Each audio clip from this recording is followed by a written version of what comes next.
कुठेतरी या विषयाला काहीतरी एक पूर्णविराम मिळेल किंवा याच्यातून एक तोडगा निघेल. अनेक गोष्टी अशा असतात ज्या राजकारणाच्या पलीकडे असतात आणि मला वाटतं मूलभूत असतात. सगळ्याच पक्षांनी प्रश्न हे विचारणं गरजेचं असतं. तरी देखील गेल्या 2 दिवसामध्ये आम्हाला वाटलं होतं की पहिल्या दिवशी घटना घडल्यानंतर असेल, आपल्याच माध्यमातून लोकांसमोर आल्यानंतर असेल, काल आम्ही आंदोलन केलं त्याच्यानंतर असेल, अनेक वेगळ्या पक्षांनी हा विषय घेतला त्याच्यानंतर असेल, कुठे ना कुठेतरी जी काही घटना, जी दुर्दैवी घटना घडलेली आहे दीनानाथ मंगेशकर हॉस्पिटलमध्ये, त्याच्यावर उत्तर येईल आणि काहीतरी न्याय त्या परिवाराला मिळेल. मला ह्याच्यात परत एकदा मी सांगतो, राजकारण आणायचं नाही, कुठच्याही पक्षाला ह्याच्यात खेचायचं नाही आहे, कुठच्याही व्यक्तीने ह्याच्यात खेचायचं नाही आहे. पण दुर्दैवाची गोष्ट अशी आहे की ज्या राज्यामध्ये भाजपचं एवढं मोठं ताकदीचं सरकार आहे, बहुमताचं सरकार आहे, त्याच राज्यामध्ये जर मुख्यमंत्री महोदय स्वतःच्या कार्यकर्त्यांना असेल, स्वतःच्या जवळच्या लोकांना असेल न्याय देऊ शकत नसतील, तर इतर नागरिकांनी करायचं तरी काय? तसं पाहायला गेलं तर असंच बीड प्रकरणात झालं. त्यांचेच कार्यकर्ते होते, त्यांचेच सरपंच होते, त्यांची हत्या झाली, मंत्र्याचा राजीनामा घ्यायला उशीर झाला आणि ते प्रकरण अजूनही तसंच आहे. न्याय त्या परिवाराला अजून मिळालेला नाही आहे. पण ही जी घटना आहे, एका महिलेचा मृत्यू, प्रेग्नंट महिला होती, गरोदर महिला होती, 2 बालकं तिच्या पोटात, आणि मग जेव्हा तिथे ती एका वेगळ्या स्ट्रगलमध्ये होती, एका वेगळ्या कठीण परिस्थितीत होती. जे काही आम्ही ऐकतोय ते हॉस्पिटल प्रशासनाने सांगितलं की 10 लाख रुपये द्या, नाहीतर आम्ही तुम्हाला ॲडमिट करू शकत नाही. मी पुन्हा एकदा ह्याच्यात कुठच्याही डॉक्टरांना दोष देऊ इच्छित नाही. डॉक्टरांना दोषी पकडू शकत नाही. डॉक्टर मेहनत करत असतात, त्यांची सेवा लोकांची करत असतात. पण महत्त्वाची गोष्ट म्हणजे हॉस्पिटल प्रशासनाला हे सरकार जाब विचारणार आहे की नाही, हा एक प्रश्न आज उपस्थित होतो. आणि मी हे एवढ्यासाठीच समोर आपल्या मांडत आहे कारण ह्याच्यावर धक्कादायक गोष्ट ही होती की ज्या रात्री हे सगळं घडलं, की ज्या वेळेला हे सगळं घडत होतं, मुख्यमंत्री मदत निधी जे सहायता कक्ष आहे त्या कक्षातून 5 फोन जवळपास ते हॉस्पिटलला गेलेले आहेत. कदाचित ते आमदार महोदय असतील, त्यांच्या घरातूनही फोन गेले असतील. पण जे हॉस्पिटल प्रशासन एका गरोदर महिलेला सांगू शकतं किंवा तिच्या परिवाराला सांगू शकतं की मंत्र्यांनी करो, मुख्यमंत्र्यांनी करो, कोणी फोन केला तरी 10 लाख रुपये द्या, नाहीतर आम्ही तुम्हाला ॲडमिट करणार नाही, ही मगरुरी, हा माज, ही मस्ती हे फडणवीस सरकार उतरवणार आहे की नाही, आज हा सरळ प्रश्न आहे. असे अनेक हॉस्पिटल्स महाराष्ट्रात आहेत जे PPP मॉडेलवर चालतात किंवा प्रायव्हेट चालतात, चॅरिटीवर चालतात. अनेकदा ह्याच्यावर प्रश्न उचलले गेलेले आहेत, चर्चा देखील होते विधानभवनामध्ये. त्याचसोबत मागच्या वर्षी मला वाटतं जेव्हा फडणवीस साहेब DCM होते तेव्हा त्यांनी एक चॅरिटीज कमिशनरचे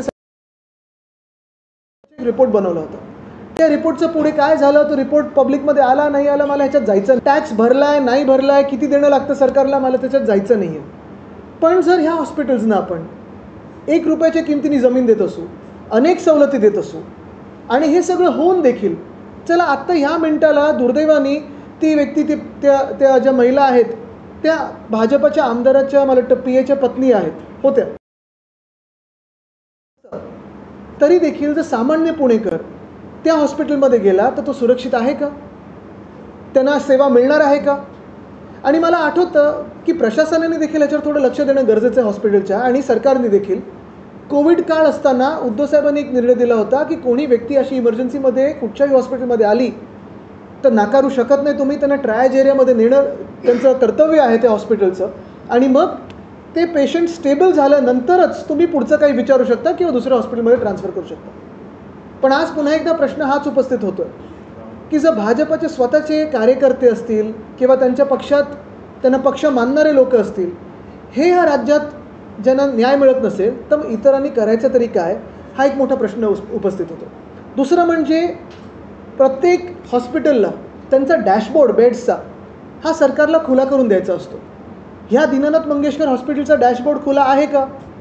जर त्यांना असे व्यक्ती वाटत असतील की 10 लाख रुपये द्या नाही तर मी तुम्हाला घेणार नाही, मग सरकारने देखील प्रश्न विचारले पाहिजे की तुमचे टॅक्स कुठचे बाकी आहेत का, तुमचं देणं काही लागतं का सरकारला, आणि कडक कारवाई ह्या हॉस्पिटल काय होणार आहे, सरकार हे हॉस्पिटल चालवायला घेणार का, हे देखील मला वाटतं महत्त्वाचे प्रश्न आज फडणवीस साहेबांनी उत्तर त्याचं दिलं पाहिजे. त्याचबरोबर याच हॉस्पिटलनं आता निर्णायक भूमिका घेत असं म्हटलेलं आहे की आम्ही आता इथून पुढं अनामत रक्कम न स्वीकारता पेशंटला ॲडमिट केलं जाईल. परंतु ज्या प्रकारे काल एखादा खून झाल्यानंतर तुम्ही ते हत्यारेकडून घेणार आहे का लिहून की आता पुढे खून करणार नाही तुम्ही? हा मृत्यू कोणामुळे झाला म्हणजे तुम्ही मान्य करता ना की तुम्ही रकमेसाठी थांबला होतात. आणि मग जेव्हा मुख्यमंत्री कार्यालयामधून स्वतः मुख्यमंत्र्यांच्या कार्यालयामधून आणि मदत कक्षामधून जेव्हा तुम्हाला 5-5 फोन येतात तेव्हा तुम्ही त्या पेशंटला मदत नाही करू शकत. खरं तर त्या फोनसाठी पण का तुम्हाला थांबायला पाहिजे? कोणीतरी पेशंट त्रासात आहे, इमर्जन्सी पेशंट आहे, तुम्हाला पेशंटची हिस्ट्री माहिती आहे, मेडिकल हिस्ट्री माहिती आहे, अशा पेशंटला तुम्ही नाकारू कसं शकता?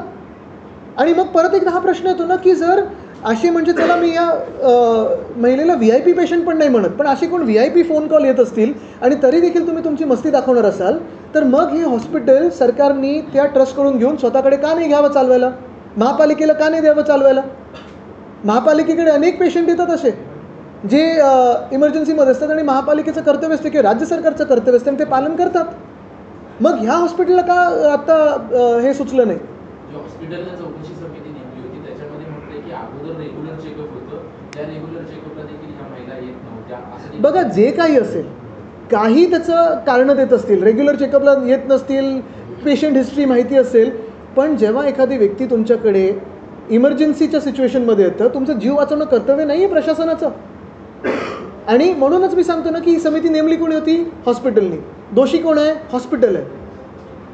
मृत्यू कुठे झाला आहे? कोणामुळे झाला आहे? हॉस्पिटलमुळे झाला आहे. तर मग परत एकदा मी हेच सांगत आहे की कदाचित ह्याच्यात मी डॉक्टर्सना आणूच इच्छित नाही आहे, पण प्रशासन जे आहे ना हॉस्पिटलचं त्यांनी ही सगळी उत्तरं दिली पाहिजे आणि सरकारने उत्तर दिलं पाहिजे की मुख्यमंत्री कार्यालयातून जर काही 5 फोन गेले असतील जे आता मला पेपरमधून पण कळलं, पण असतील किंवा नसतील, सामान्य नागरिक सामान्य पुणेकर या हॉस्पिटलमध्ये सुरक्षित आहे का? आणि बाकीच्या हॉस्पिटल्सचं काय? मग त्यांचा एक रिपोर्ट आहे जो DCM साहेबांनी मला वाटतं अजून टेबल केलेला नाही आहे. तो रिपोर्ट पाहायला तर अनेक हॉस्पिटल्स आहेत, पण मी पुन्हा एकदा सांगतो मला ह्याच्यात जायचं नाही आहे. ह्या हॉस्पिटलची ही जी काही घटना घडलेली आहे त्याच्यावर सरकार कारवाई करणार की नाही करणार आज हा प्रश्न आहे. कारण बघा आज भाजपचे कार्यकर्ते जाऊन एखाद्या प्रायव्हेट क्लिनिकमध्ये तोडफोड करत आहेत, न्याय मागत आहेत, तरी देखील सरकार भाजपचंच असून मुख्यमंत्री भाजपचे असून काही बोलायला तयार नाहीत. असं मी कधी कुठच्याही राज्यात पाहिलं नाही आहे. दुसरा कुठचाही मुख्यमंत्री कुठच्याही पक्षाचा असता तरी एवढं हातबल नसतं. सोशल माध्यमावर मी ह्याच्यात कारण ज्या प्रकारे भाजपच्याच कार्यकर्त्याच्या पत्नीला जर न्याय मिळत नसेल तर काही भाजपचे काही संघाचे कार्यकर्ते मात्र या मंगेशकर रुग्णालयाची पाठराखण करताना बघा मी तुम्हाला सांगू याच्यात दुर्दैवी आहे की आपल्याकडे महाराष्ट्रात अनेक गोष्टी आहेत त्याला जातीय रंग लागायला लागलेला आहे. जातीय रंग लागणं गरजेचं नाही माझ्या तरी दृष्टिकोनातून, कारण मी जे काही माझ्या आजोबांकडून शिकलो, माझ्या वडिलांकडून शिकत आलेलो आहे, माझ्या पणजोबांकडून जे मी पाहिलेलं आहे म्हणजे त्यांच्या आत्मकथित वगैरे, जात पात धर्म ह्याच्या पुढे माणुसकी असते.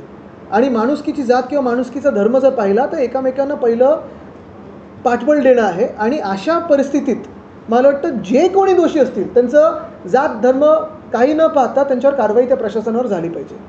ह्या हॉस्पिटलचा आज मला प्रकार समोर आल्यानंतर आपण म्हणतो की आता शासनाने सगळी यंत्रणा ताब्यात घेऊन ह्या हॉस्पिटल शासनाने नाही, हे हॉस्पिटल जर अशी मस्ती असेल कुठच्याही हॉस्पिटलची, तुम्ही विचार करा मुख्यमंत्री सहायता निधी कक्षातून फोन जातो, 5 फोन जातात आणि सांगतात कोणी फोन केला तरी आम्ही ऐकून घेणार नाही. ही मस्ती नाही तर काय हो? म्हणजे अजून याच्या पलीकडे काय करावं एखाद्या पेशंटनी? तुम्ही विचार करा दुर्दैवाने दुसरं कुठचंही पुणेकर असेल त्यांना जर फोन कॉल करायला असे कोणी आमदार नसतील, खासदार नसतील, मुख्यमंत्री नसतील तर ते करणार तरी काय? आणि त्यांनी अशा हॉस्पिटल्सवर विश्वास ठेवावा. मी तर हे सांगतो पहिलं म्हणजे ह्या हॉस्पिटलचं डॅशबोर्ड शासनाकडे आहे की नाही हे शासनाने सांगावं. दुसरी गोष्ट म्हणजे शासनाने ह्याच्यात चौकशी लावावी.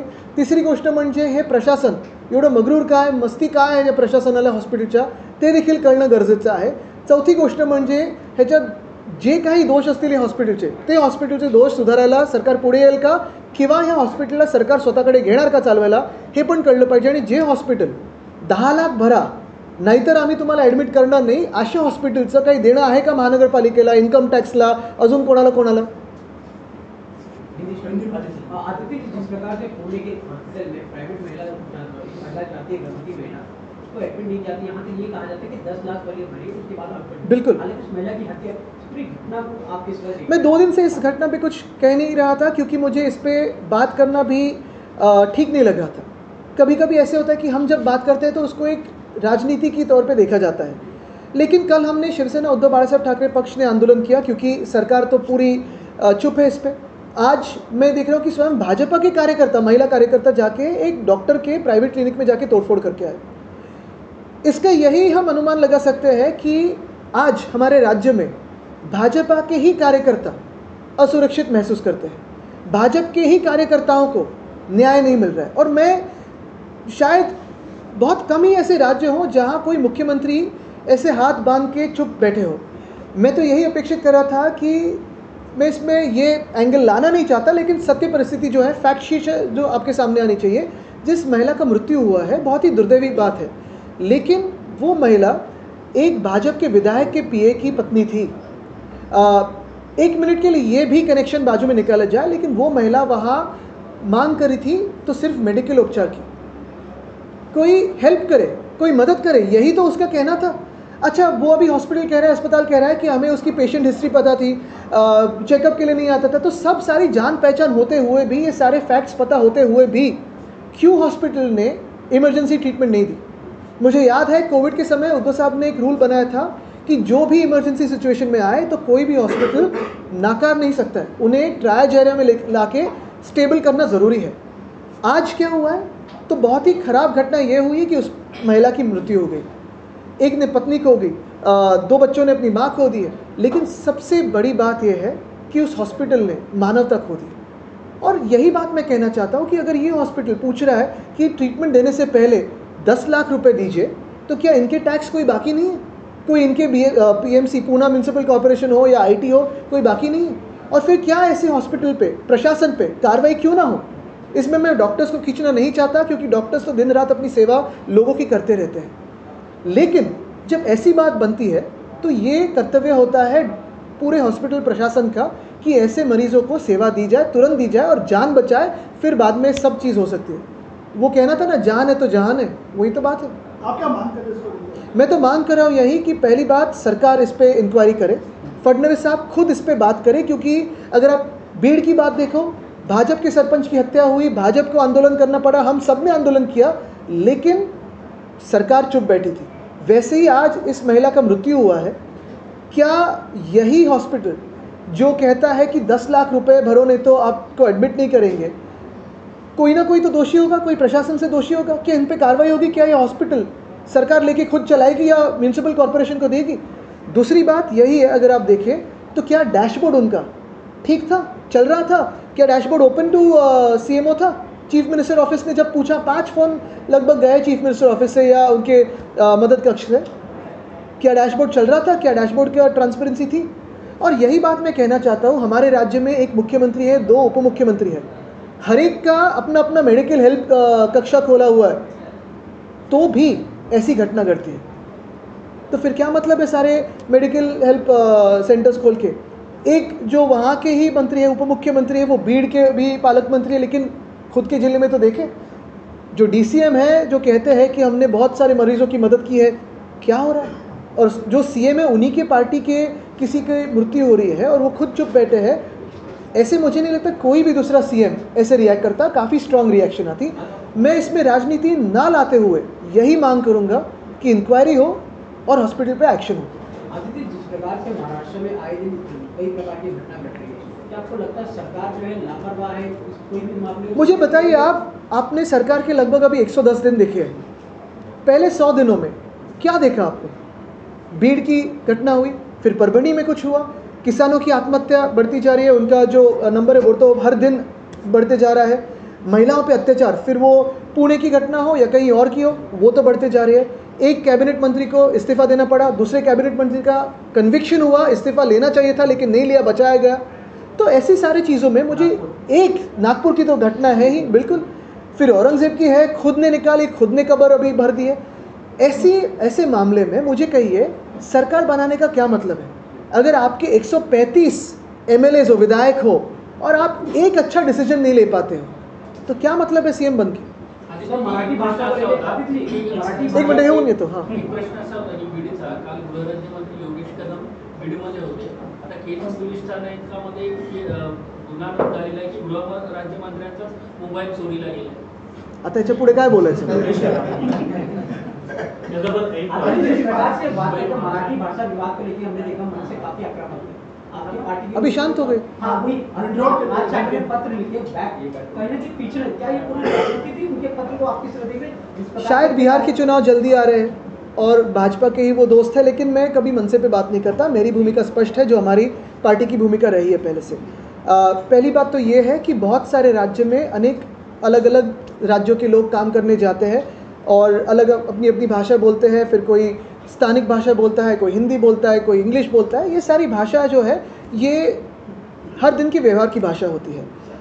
कोई अपनी भाषा बोले, कोई एतराज़ नहीं है, कोई तकलीफ़ नहीं है. कोई अभी अभी आया है, मराठी सीखना चाहता है, सीखी नहीं है, इसलिए बात नहीं कर पाता है, कोई एतराज़ नहीं है. लेकिन अगर कोई मराठी का अपमान करे या फिर तमिलनाडु में जाओ तमिल का अपमान करे, कर्नाटका में जाओ कन्नड़ का अपमान करे, कोई यूपी में जाओ हिंदी का अपमान करे, ये कोई भी भूमिपुत्र मान्य नहीं करेगा. और जहाँ जहाँ भूमिपुत्र पे अन्याय होगा, जहाँ जहाँ मराठी का अपमान होगा, वहाँ हम तो लड़ेंगे. लेकिन अगर वैसे देखें तो सारे तो एक साथ रह रहे हैं. लेकिन ये सारे जो स्टंटबाजी होते हैं उसमें मुझे जाना नहीं, उस पर कोई बात नाही करणार.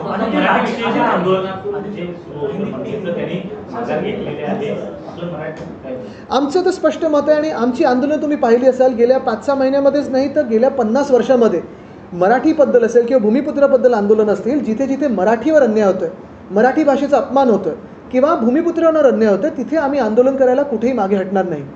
हां, असे अनेक लोक असतात जे आत्ताच ट्रान्सफर होऊन आपल्या राज्यात आलेत, त्यांना आपली भाषा येत नाही, समजू शकतो. अनेक लोक असेही असतात जे शिकायचा प्रयत्न करतात.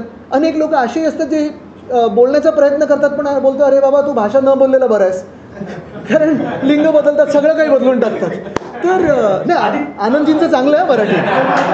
तर मी धारा प्रवाह बोलू शकतो आणि ह्याने आता कार्यक्रम सुरू केला आहे, चला मराठी बोलूया, बरोबर आहे, हे चांगली गोष्ट आहे बघा. आणि हेच मी सांगतोय की आपल्या राज्यात आज जे काही चाललं आहे ते 100 दिवसाच्या कार्यक्रमामध्ये जे फडणवीस साहेबांचं लक्ष होतं की 100 दिवसात काय पलट करू, जे त्यांचीच भाषणं मी निवडणुकांपूर्वी ऐकलेली, कुठेतरी वाटतंय का होतं? अंतर राजनीतिक घटनाएं हो रही है, लेकिन मौजूदा सरकार वक्फ बिल से बाहर नहीं निकल रही. हर कोई केवल उसी पे बात कर रहा है. फडणवीस का कहना है 2000 से लेकर 2014 तक कई घोटाले हुए, कांग्रेस बाकी पार्टी सब में जिन्ना का भूत सवार हुआ है उनमें, भाजपा में. अगर भाषण देखे तो शायद जिन्ना से भी ज़्यादा प्यार उस समाज से भाजपा को हुआ है और कहते हैं हम हिंदुत्ववादी नहीं हैं.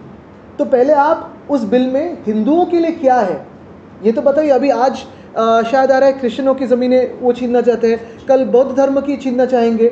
और यही नहीं, मैं आपको ये भी बता देना चाहता हूँ, इसी हॉल से मैंने पत्रकार परिषद ली थी, फिर सेना भवन से ली थी, कि ये वक्फ के पहले हिंदुओं की ज़मीन भाजपा छीनने चालू हुआ है. अगर आप अयोध्या देखें तो लोधा को ज़मीनें दी है, अदानी को ज़मीनें दी है. यहाँ मुंबई में कोली जो समाज है उनकी ज़मीनें छीन के वो क्लस्टर डेवलपमेंट यानी बिल्डर्स को देना चाहते हैं. तो जहाँ कानून नहीं है वहाँ तो छीन रहे हैं, जहाँ कानून था तो कुछ दिखा रहे कि हमें इस समाज के प्रति बहुत प्यार आ गया है, जिन्ना से भी ज़्यादा प्यार आ गया भाजपा को, ऐसे लगने लगा था. लेकिन सिर्फ और सिर्फ उनके मालक के लिए वो कर रहे हैं, दूसरे किसी के लिए नहीं. वैसे ही मैं आपको और एक बात पे आगाह करना चाहता हूँ कि आज मैंने पेपर में पढ़ा था कि कारमाइकल रोड पे एक प्लॉट जो गार्डन रिजर्वेशन का है 170 करोड़ के लिए उन्होंने अदानी को बेचा है. तो आज बीएमसी ने जब ऑब्जेक्शन लिया, स्टेट ने वो ऑब्जेक्शन को ओवरटर्न किया. इसलिए ही भाजपा मुंबई जीतना चाहती है, आपके लिए नहीं, हमारे लिए नहीं, इनके लिए नहीं, सिर्फ अदानी के लिए, उनके मालिक के लिए. जिस प्रकार से अमेंडमेंट बिल दोनों सभा में पास हुआ, लोकसभा और राज्यसभा में, अब मुस्लिम पक्ष कई मुस्लिम वर्ग जो है इसका विरोध प्रदर्शन कर रहे हैं कि हम सड़क पर आके प्रदर्शन करें. क्या शिवसेना प्रदर्शन? मुझे लगता है हम हिंदुओं ने भी प्रदर्शन करना चाहिए कि आज आपने हमारा इस्तेमाल किया, कह रहे थे हिंदुओं के लिए ये है, इसमें हिंदुत्व का क्या है? दिखाइए मुझे एक शब्द जो हिंदू हित का है. और इससे पहले अगर अयोध्या में, फिर वाराणसी में हो, या अभी पंढरपुर में जो कोशिश करे, या मुंबा देवी के वहाँ कोशिश करे, जो इनके बिल्डर दोस्तों ने हमारी हिंदू मंदिरों की ज़मीन छीनी है, वो लेके हिंदू मंदिरों को वापस दे दे, तो मैं इनको हिंदुत्ववादी मानूंगा. मैं तो कहता हूँ इस बिल के खिलाफ हिंदुओं ने भी उतरना चाहिए, क्योंकि इसी बिल के वजूद पे वो हिंदुओं की भी ज़मीनें छीनना चाहते हैं, हमारी ज़मीनें छीनना चाहते हैं. मैं यही कह रहा हूँ ना कि हिंदू भी उतरना चाहिए, क्योंकि नेक्स्ट टारगेट इनका यही है कि जो अदानी और इनके जो दोस्त है, लोधा वोधा सब जो बिल्डर दोस्त है, उन्हीं के हाथों में ये ज़मीन देना चाहते हैं. और ये सिर्फ न वक्फ के बारे में। जैसे मैंने कहा, इसके पहले कोली बांधों की कोली समाज की ज़मीनें लेना चाहते थे, अयोध्या में तो ले ली है। बनारस में जाइए, पूछे पुजारियों से कैसे स्टोन कटर से मूर्तियाँ तोड़ी है, पुराने मंदिर तोड़े हैं वहाँ। ठीक आहे, धन्यवाद. तर आता येत्या काळामध्ये शिवसेनेच्या शाखामध्ये मराठी शिकवलं जाईल असं मराठी. हे वर्षानुवर्ष चाललंय. तुम्हाला सांगतो, एकतर वर्षानुवर्ष आमची स्थानिक लोकाधिकार समिती सगळ्या बँकांमध्ये, रेल्वेजमध्ये वगैरे जिथे जिथे आमच्या युनियन आहेत, BKS पण तेवढेच अग्रेसर असते. शिवसेना भवनात असेल किंवा अनेक ठिकाणी UPSCचे क्लासेस, MPSCचे क्लासेस, IBPSचे क्लासेस, परीक्षेला सामोरी कसं जायचं, हॉटेलमध्ये जर तुम्हाला नोकरी पाहिजे असेल तर जे कॉन्व्हर्सेशनल इंग्लिश आहे ते कसं बोलायचं, मराठी भाषामध्ये तुम्हाला अजून काही पॉलिसी, हे सगळे क्लासेस मोफत आपण वर्षानुवर्ष चालवत आलेलो आहोत. आता आनंदजींनी एक वेगळा प्रयत्न करतायत की उत्तर भारतीय जे अनेक वर्ष राहत आलेत, आनंदजींसारखे ते खूप चांगली मराठी बोलतात. पण काही लोकांना शिकायचं असेल, कारण तुम्हाला एक सांगतो, ज्या राज्यात तुम्ही जाता त्या राज्यातली भाषा, संस्कृती शिकणं, त्याचा आदर करणं, जसं मी कुठच्या राज्यात गेलो तर मी तिकडचं करेन, हे प्रत्येकाचं मला वाटतं कर्तव्य पण आहे आणि तुम्हाला तेवढी मदत पण होते. धन्यवाद.